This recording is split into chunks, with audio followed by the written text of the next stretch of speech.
آپ نے عربی لٹریچر، جی عربی کا جو ساہتیہ ہے وہاں کا لٹریچر، وہ آپ نے اسی کو اسٹڈی کیا یا کسی اور بھی سبجیکٹ کے جو لٹریچرس ہیں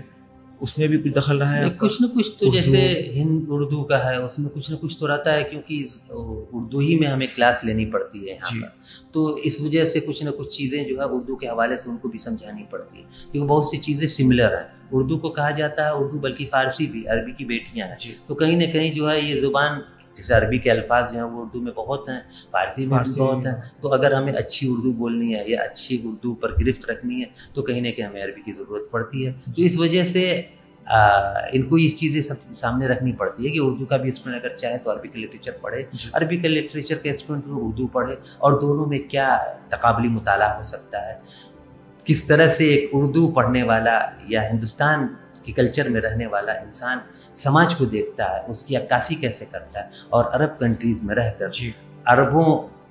کا سماج کیسا تھا اس کو کس طرح سے عکاسی کرتا ہے، تو کہیں نہ کہیں ایسا لگتا ہے کہ انسان کی جو فطرت ہوتی ہے وہ بالکل سیم ہوتی ہے، زبان اور کلچر یہی سوال اس کے عمل دخل ہو جاتا ہے کہ یہی سوال تھا کہ جی